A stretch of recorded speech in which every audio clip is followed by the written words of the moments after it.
my great honor to introduce our President, Barack Obama.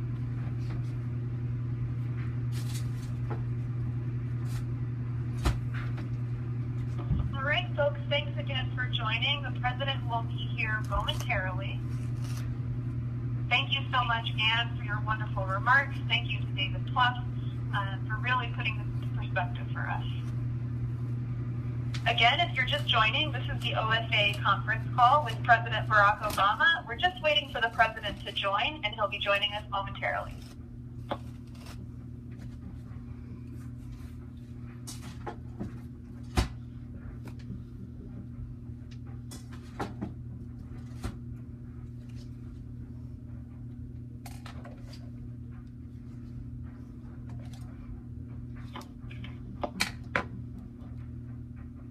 All right, we just heard from the President's office. He'll be dialing in momentarily. Thank you all for your patience. This is the OFA conference call with President Obama. While we wait for President Obama to join in, David Plouffe, is there anything else you'd like to add? Well, I guess I'd just like to add, if there's one thing maybe people on the phone have given me credibility on, is to sort of understand elections and kind of have some sense. So I would like to personally apologize for being so wrong about this. And I think one of the things we all have to do is really dig in and reflect. And again, I think part of my misplaced confidence was just assuming so many of the things you guys accomplished out there were going to be transferable. And it's a great reminder of how fragile things can be and how unique these last 8 years were. And so it gives me, if anything, I'd rather be having a different conversation right now. I think we're all, I don't know if silver linings are possible, but the one is I have deeper respect and appreciation for what we've all accomplished and our president. And so I think we should also reflect on that.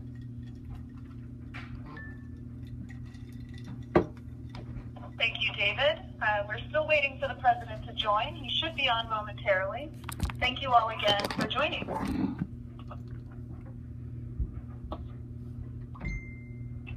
If you're just joining tonight, this is the OFA conference call with special guest President Obama. We're just waiting for the President to join. He should be joining us any moment.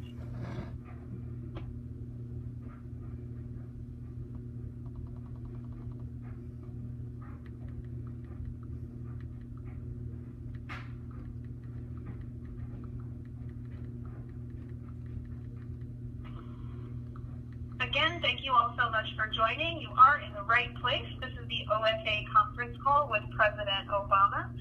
President Obama should be joining us shortly. And in the meantime, we are going to just hear a few short words from OFA's chairman, John Carson. All right. Thank you, Ashley. And David and Ann, it's really great to be on with all of you. You know, I know we have folks all across the country who are listening today. And we are excited to hear from our leader. President Obama, are you on?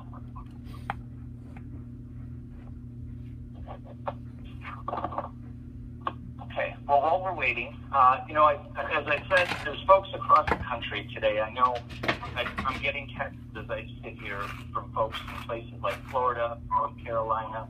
One thought I'd like you all to consider is, as you think about your next steps, as you're waiting to see what national organizations and other efforts emerge, take this time now to dig into your communities, whether it's an adopted community that you're thinking about staying there in Florida, building the organization down there that we need, or you're thinking about moving back to your hometown in western Wisconsin.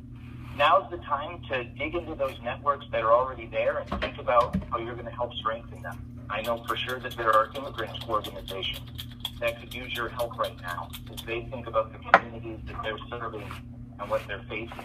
I think that there are organizations in those communities that are working with African American and Latino and Muslim American populations that, quite frankly, are scared right now and could use all the allies that they can get.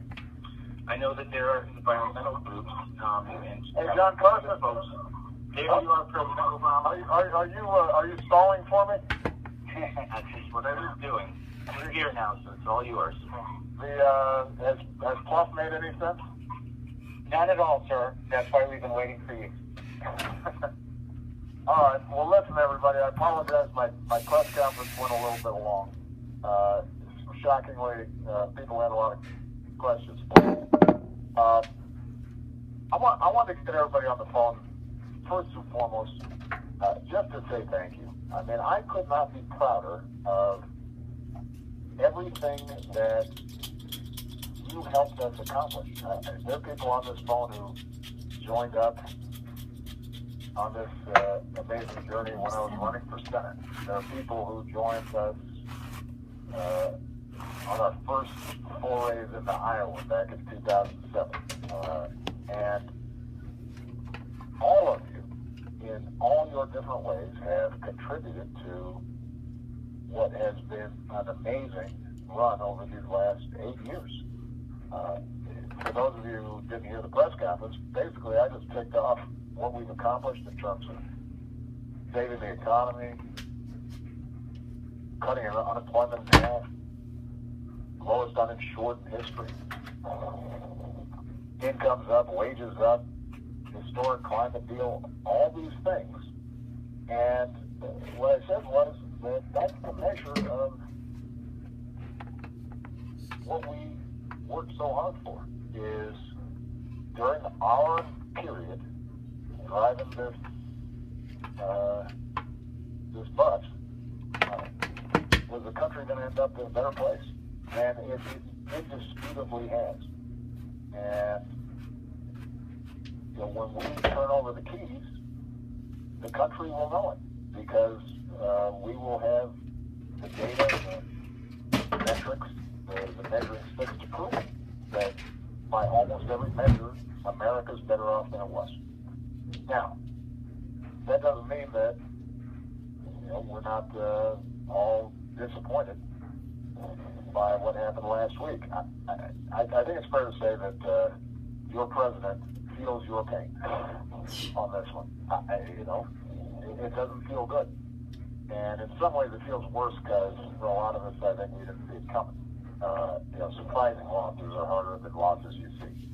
And I know it's also difficult in part because when you look at public opinion around the current performance of my administration, it's higher than probably the first 3 months of the administration. And so there's that little mismatch.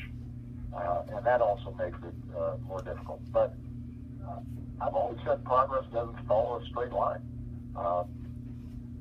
It zigs and zags, and sometimes it moves forwards, and sometimes it moves backwards or moves sideways. I am a firm believer that ultimately it moves in the direction of justice and more prosperity and more freedom and more inclusion. And the reason it happens is because of the people on this phone and people like you and your idealism and your energy and your resilience over the course of American history. So, as a consequence, I think it is fine for everybody to feel stressed, sad, discouraged for a while. But I'm giving you like a week and a half to get over it. And if you need the rest of this week, that's fine.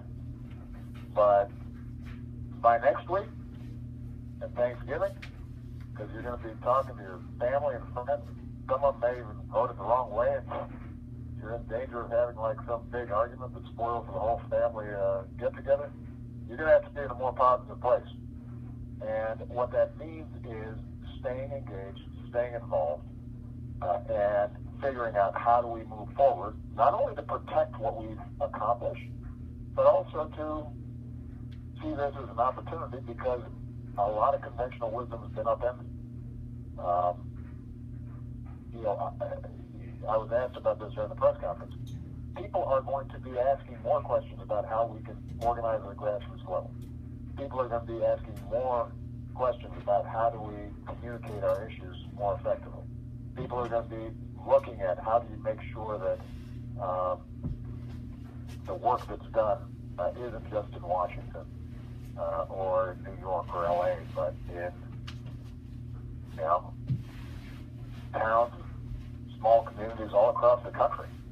And the network that you represent, you're perfectly poised to do that. In other words, now's the time for some organizing. An election just finished, so